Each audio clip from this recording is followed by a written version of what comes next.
Sebenarnya apa saja bahaya dari rokok, narkoba, dan pergaulan bebas bagi generasi muda? Bahaya dari rokok, narkoba, dan pergaulan bebas itu sangat serius. Yang pertama rokok. Nah, banyak yang tidak tahu bahwa rokok mengandung lebih dari 4.000 bahan kimia berbahaya, termasuk nikotin yang bisa menyebabkan kecanduan.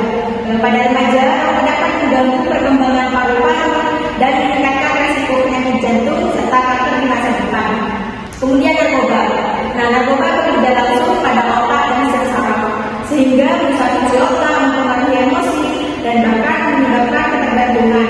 Penggunaan narkoba ini bisa merusak masa depan seseorang karena mengganggu pendidikan, pekerjaan, hingga hubungan sosial. Kemudian pergaulan bebas. Pergaulan bebas ini sering kita melibatkan hubungan yang tidak sehat, baik secara fisik maupun emosional. Akibatnya bisa berupa kehamilan tidak diinginkan, penyakit menular seksual, atau bahkan kerusakan mental akibat tekanan sosial dan emosional. Wah, sangat mengerikan ya Kak. Lalu menurut pengalaman Kakak sebagai seorang perawat, apa saja faktor yang biasanya membuat anak muda rentan terhadap rokok, narkoba, dan pergaulan bebas ini? Sekali kan, anak muda zaman sekarang ini rentan terjerumus karena beberapa faktor, yaitu yang pertama, tekanan teman sebaya. Nah, banyak remaja merasa tidak diterima oleh kelompoknya sehingga mereka mengikuti kebiasaan buruk teman-temannya. Kemudian yang kedua, rasa ingin tahu yang tinggi. Nah, masa remaja ini adalah fase eksplorasi. Sayangnya tanpa panduan yang tepat, mereka bisa mencoba sesuatu yang berbahaya seperti rokok dan narkoba tersebut. Kemudian yang ketiga, kurangnya pengawasan dan edukasi, baik dari keluarga, sekolah, atau masyarakat. Nah, jika lingkungan tidak mendukung atau memberikan edukasi yang benar, remaja lebih mudah terpengaruh ke hal-hal yang negatif. Kemudian yang terakhir yaitu akses yang mudah. Rokok dan narkoba seringkali mudah didapatkan, terutama di lingkungan yang kurang terkontrol. Benar sekali Kak, kalau begitu apa saja langkah yang bisa kita lakukan untuk mencegah anak-anak muda terjerumus dalam hal tersebut?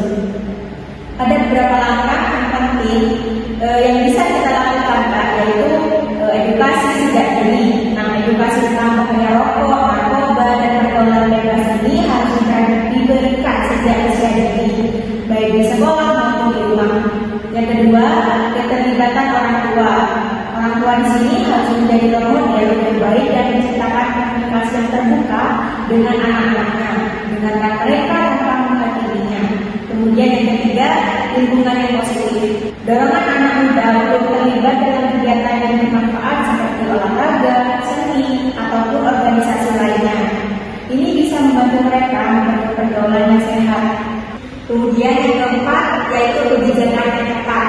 Nah, pemerintah dan masyarakat di sini perlu bekerja sama dalam menegakkan peraturan seperti melarang iklan rokok, mengontrol peredaran narkoba, dan memberikan pendidikan dan produksi yang tepat di sekolah. Kemudian terakhir, konsultasi dan pendampingan.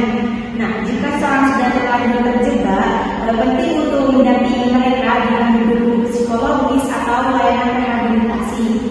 Tips yang sangat bermanfaat Kak. Sebagai penutup, apa ada pesan khusus yang ingin Kakak sampaikan untuk sobat-sobat di rumah? Tentu dong Kak. Untuk sobat sehat di rumah, ingatlah bahwa masa muda adalah waktu yang berharga. Jangan sia-siakan masa depan kalian dengan hal yang merugikan seperti merokok, narkoba, bahkan pergaulan bebas. Berani berkata tidak adalah langkah pertama untuk mendukung diri kalian. Pilihlah lingkungan yang positif karena kalian berhak mendapat masa depan yang cerah. Terima kasih banyak Kak Dewi atas ilmu yang sudah dibagikan hari ini. Semoga obrolan kita bisa menjadi inspirasi untuk sobat sehat di rumah. Terima kasih juga untuk sobat sehat yang sudah menyimak. Sampai jumpa di episode berikutnya dengan tema menarik lainnya. Tetap sehat dan menjaga diri kalian baik-baik.